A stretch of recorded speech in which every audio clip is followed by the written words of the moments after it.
The African American Legends series highlights the accomplishments of blacks in areas as varied as politics, sports, aviation, business, literature, education, and religion. We will explore how African Americans have succeeded in areas where they'd been previously excluded because of segregation, racism, and lack of opportunity.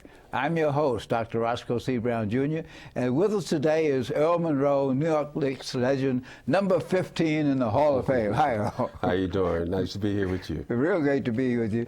And what we want to talk about is this wonderful film you have produced, Black Magic, about black in basketball in the black colleges. Tell us a little about the motivation for the film, what you're trying to accomplish with the film. Well, I think the motivation is the film is a guy who had gone to a historically black institution, Winston-Salem State University, knowing the stories that were told when I was there, knowing the stories that have been around since I've been gone, and nobody else knows those stories except for those folks who were down there. And I felt as though it was that time that it was to get the word out that we were down there. We played great basketball down there. We were a nurturing type of community in each one of those different colleges, and people need to know that. Yeah, North Carolina had North Carolina Central, they had Winston-Salem, they had A&T, and naming those colleges, you can name outstanding basketball players who came from each of those colleges. No. Who's the best one to come from A&T?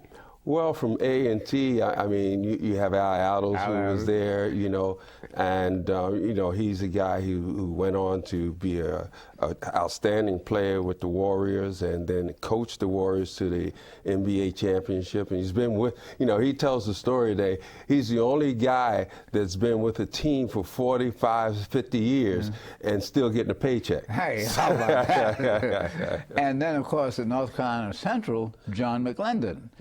Legendary coach. No question, who coached Sam Jones, who also went to North Carolina Central. And John McClendon, this whole film basically is a thread of John McClendon's life.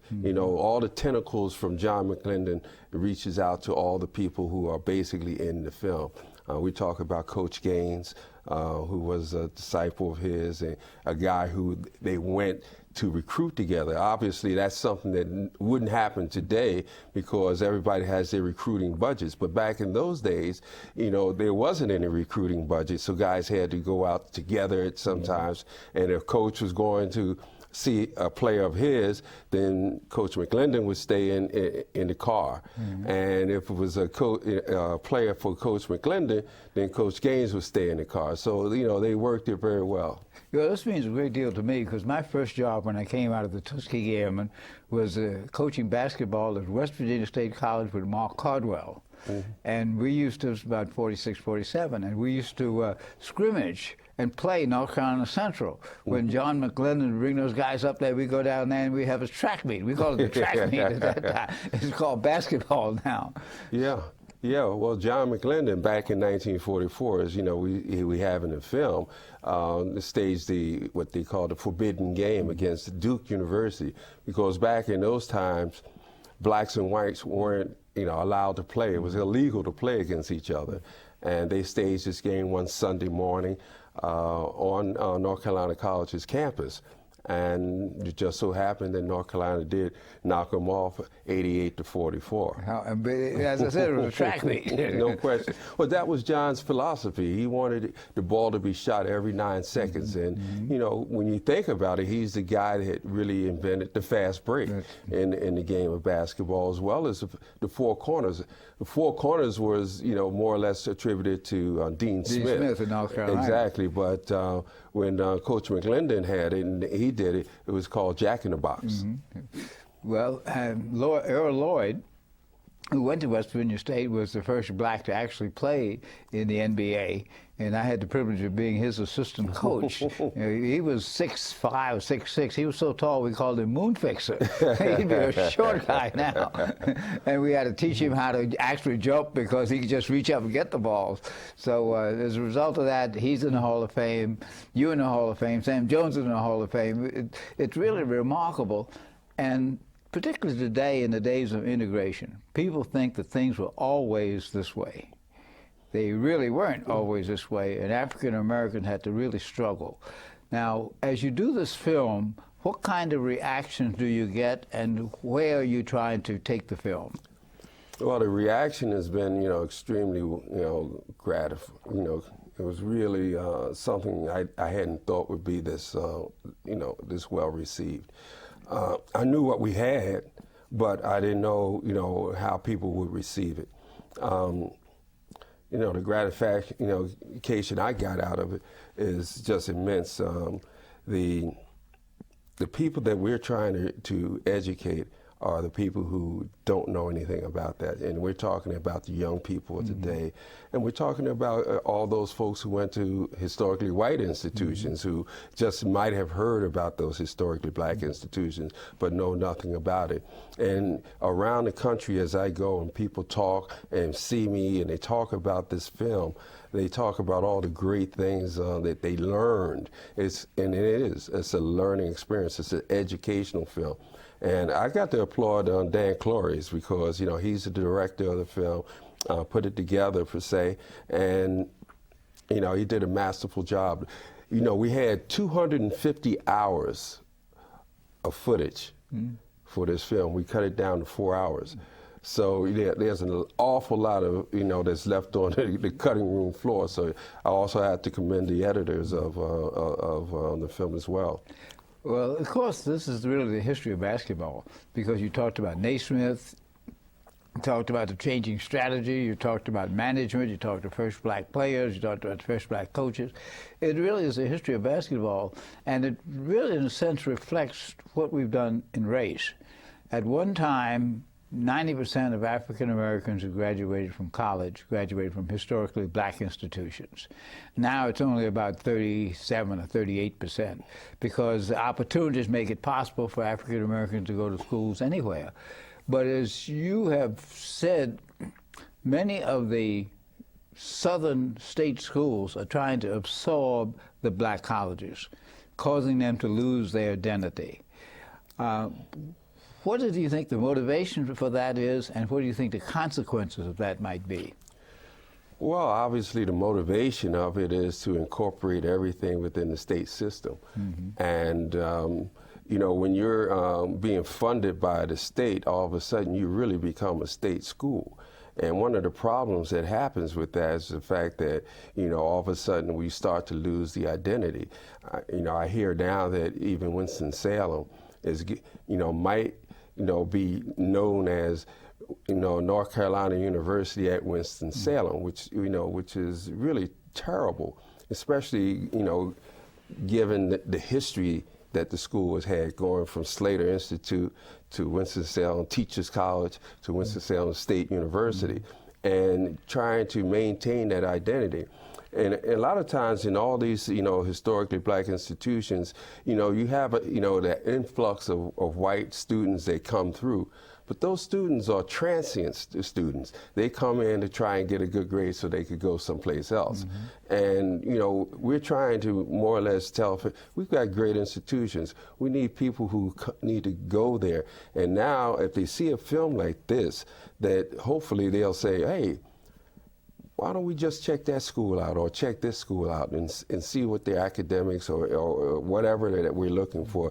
Let's check it out and see. And hopefully some of those black parents out there and also those black students will get a chance to go to those historically black institutions. What I have observed is that in some of these institutions, white students integrate very well with the black students, and the school still keeps its identity as a historically black institution. As a matter of fact, in one of the historically black schools, the star quarterback was a white quarterback who said he wanted to go to this school. Most recently, one of the valedictorians from Morehouse College was a white student who said he wanted to go there because he wanted to integrate the culture, he wanted to understand the culture. But one of the things that is absolutely true, we have to maintain our integrity as an African-American institution. We have to realize what it has meant, the struggle that we see here. And we can't just let that go. I Right. mean, there's many other ethnic groups keep their struggle alive, and African Americans need to keep their struggle alive as well. Yeah, absolutely. And as I see that, the thing in a nutshell about, black institutions is the fact that, you go there, but, those schools more or less nurture you. It's not just a matter of you going in and getting your education. You're nurtured by those schools. You have a responsibility that you feel that you owe to that school. That's why you continually go back. We have one of the biggest tournaments down in Charlotte, North Carolina, the CIAA tournament, basketball tournament. The CIAA used to be the Colored Intercollegiate Athletic Association. Now it's the Central right. Intercollegiate Athletic Exactly. Association. Well, back in, when I was in school, we had 17 teams in that conference. Obviously, it's been broken down now that other schools. Howard and so on left the CIAA to go to the MEAC. Exactly. But, those schools were there for the nurturing. And I can remember Earl Lloyd saying, he called the school mother because of what, mothers nurture you. And, that was how, people felt about the school, in talking about the CIAA tournament. It's the third largest tournament in the country, regardless of whether a big school or small school. And that's because of the tradition of going back to historically black institutions and going to that tournament. That tournament is like the only place to go in March, in late February, early March. Well, the interesting thing is how the game itself has changed. At one time, height was a factor, but it's much more a factor now. And also the fact that the game itself has changed, the way in which they shoot, the way in which they do strategy. You are a master tactician, strategist. I know sometimes when you watch these games, you almost swallow to see what happens. Two things. Why do you think the game changed? And what do you think can be done to bring back some of the tactics that we used to use? Well, it's going to be hard to bring things back. I mean, the game has changed because, the guys are much faster, they're bigger, they're working out all year round, pumping iron, everybody has their own trainer. So the game itself has taken a step up in terms of conditioning and all that. I think that the thing that keeps us on par, that's us old folks on par, is the fact that I feel as though we were better tacticians than these guys today. We understood the game a lot more. We had to because, first of all, when I came into the league, there were only 12 teams. So now you have 12 times, 12 guys on the team times 12. That's only 144 people in the NBA, and you had to struggle to stay in there. So you had, your guy from 1 to 12 was a lot better than today's guys from 1 to 12, where you have 30 teams. That definitely is the talent pool. Of course, the fact is the population of the country is almost double too. So that's one reason why we have so many teams. But again, looking at the skill involved in the game. Originally, when basketball was invented, you couldn't even dribble the ball. Then finally you could dribble the ball. Then you couldn't. You had to jump center. Now you don't have to. So the game really has evolved. And then of course with the 24-second clock that makes priority to getting the shots off. But again, a good team could milk it down to 22 seconds if they had some real strategy. Well, yeah, and that's the whole thing in a nutshell. When you excuse me, when you think about teams and you think about young guys coming into the league and taking over. Generally, those teams that win are veteran teams, not teams with young guys on it. So consequently, you have guys who, stood the test of time, able to, find their niche in the whole scenario. And that's where, the game is supposed to be. In the playoffs, games are a matter of adjustment from game to game, even one half to the next half. And being able to understand that, that's what makes the game exciting. It's interesting with your analysis. I'm going to ask you, why didn't you decide to be a coach? Well, I thought I could be a coach, but I thought I was a better teacher. And it's unfortunate that I didn't get a chance to teach the game to folks, because so many times you feel as though, that's something that's missing in your life. And for me, that thing that was missing in my life was being able to take the knowledge that I had of the game and give it to someone else. In a sense, the film Black Magic does some of that. It talks about the strategies. It talks about why certain people were successful and how they work with people, because basketball, in fact, is the ultimate team game. One person, even though it might score 100 points, as Will Chamberlain did, usually can't win a game. Most of the time can't win a game. So it involves strategies and people moving around and making the right decisions. But some basic things like knowing where to pass the ball, knowing how to dribble the ball, knowing how to defend a player is something that kids could benefit from. And I think now there are more coaching or teaching clinics for young kids. Yeah. There are a lot of them that teach them how the basic move, you know, what Bob Williams calls the athletic move, the 5-point move, to move over and so on. So much of that is occurring. But as you go on the road and talk about this film, what type of different reactions do you get from the black viewers and the white viewers, or the black audience? Do you get a difference, or is it now sort of merged together? Well, it's kind of merged together, you know, because it's a lot of information that both blacks or whites didn't know.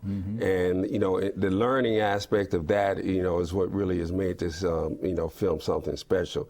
But it's interesting that when we went down to Durham, North Carolina, and you know, we presented the film, and you know, this whole thing has another connotation in it with the civil rights movement, because it's also the game is seen through the eyes of guys who played at historically black institutions during the civil rights movement. And as we were showing this, we looked up, and you know, about 20 or 30 white folks left. Really? You're right. And it just let you know that, you know, a lot of times some of the wounds haven't healed yet. That's interesting. That really is. Now, where are you going to take the film next? What, are you going to enter it into contests? You're going to put it in theaters? What are you going to do with it? Well, we're making the film available to any type of educational, you know, experience that's necessary. The film will also probably be sent to the National Archives. And we also, what I would like to do is also make it available to Schaumburg. I think it's important, and it's an important film itself, so I don't see any reason why it shouldn't be at the Schaumburg as well. I like to also see it be put in certain types of curriculums, not the film itself, but the present, to be able to talk about the film, the different aspects of it. Since we have so much footage and whatnot, I would think that what we would try and do would make, you know, shorter segments of it, so then you have a series of it. But we have had inquiries about certain school districts wanting to put it into their curriculum. Now, if someone wants to get the film, how do they go about getting it? Well, right now, ESPN has it until later on this year. In September or so, it'll go on DVD for sale. And hopefully during that time we might even get a push for an Emmy. So, you know, I'm keeping my fingers crossed for that. But the main thing is that we have information that's gotten out to people and it's made people start to talk and think. And that's the main thing about this film. It's made them understand that blacks, African Americans, made basketball the game that it is. That's what has helped people to understand. It also helps them to understand the discrimination that many of us, you, folks like Al Attles and Bill Russell faced in the struggle to become who they are. What type of racial experiences impacted most on you in terms of the civil rights, in terms of discrimination and so on? What impact did that really have on you? Well, let me go back a little bit, because back in 1953, John McLendon tried to get a black school into the NCAA tournaments and the NAIA tournaments, and they sent him back a letter saying that we weren't good enough. And in 1957, 58, 59, something like that, He won 3 NAIA tournaments in a row. At Tennessee State. At Tennessee State. Dick Barnett was his main guy there. And nobody even knows anything about that. The only thing we know about it is what UCLA did. And so, you know, that type of discrimination, it was very, very prevalent. You know, the accomplishments of those guys who were playing through all those, you know, all the things they had to go through. Now, for me, in Winston-Salem, I think the most hurting type of discrimination was when I had my family come to visit me. And we went to a diner called Dan's Diner in Winston-Salem. And we were going in there to eat, and they told us they didn't serve our kind. Well, that was the first time I had ever heard that, being from Philadelphia. And I just went off. And they had to just carry me out physically from the place. And, you know, and from there, you know, it always set an indelible, you know, impression in my head about where I was and how it was. And, you know, for all intents and purposes, you know, it was the times. And, you know, as anything else, we adapt. We're adaptable people. We adapt to the times. Well, one of the things about the historically black institutions, they gave you a great education. When I was teaching and professor, it wasn't a question, was an athlete going to graduate? The question was, is he going to graduate in June or August? But he was going to graduate. Right. But now the college is just a way stop to the pros. If they get 2 years out of them, they're happy. Understand the economic aspects of it, but the education that you received, the socialization that you and your colleagues at the Historically Black and some of the other institutions received, what impact did the classes have on you as a star? You were a star. Everybody knew who you were, but you had to study just like everybody else. Absolutely. And, you know, someone asked me the other day, I was at the NBA store, and they said, you know, what was your greatest, you know, games, or what was your greatest moment, you know? And I told them my greatest moment was walking across the stage and taking my tassel and throwing it to the other side. Graduating from college on time was a wonderful feat for me. Being on the dean's list was great for me. And I felt that was something that needed to be way back then. I had seen a guy who was a major star. He had come to speak to the school. I think one of the beverage companies had him come through, and he couldn't put 2 words together. And from that, you know, I kind of had in my head, this is not what I wanted to be. And so I struggled to make sure that, you know, I could put 2 words together. And that's a message we'd like to give to the younger players, both the ones in the pros and college and in high school, that being able to communicate and say what you think is as important as what you do with the ball or the bat or whatever. Absolutely. I mean, you know, when you think about, you know, organized sports, that is a communication factor.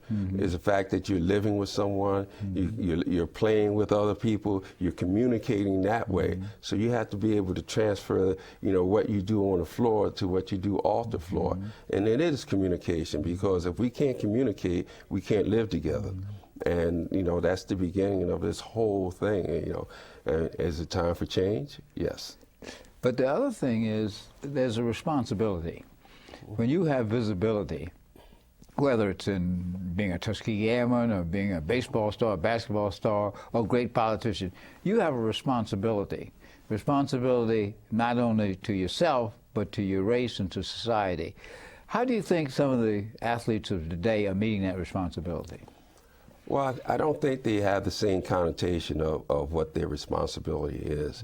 I think as we grew up and having come through that whole racial discrimination thing and whatnot, we understood what it was about, and we wanted to make sure that we were a role model for the folks who were coming after us. The younger kids today didn't have to go through it. They can't even comprehend any of that stuff. When we show, you know, some of the film and whatnot, and they say, that stuff happened? Oh, wow. You know, but, you know, because of the fact that we went through, we have more of a consciousness of what it is and what we should be and how we should be.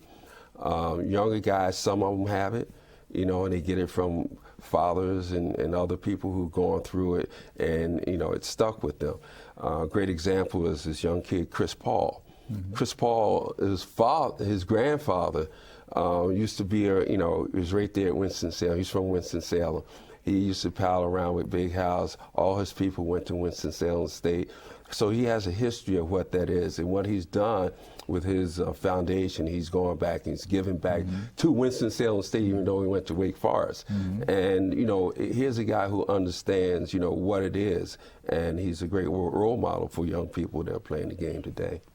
Well, hopefully what you're doing in the film, Black Magic, and hopefully what you and some of the others are doing now with organizations like the Sports Foundation to help promote sports and responsibility will come across, that people will understand it.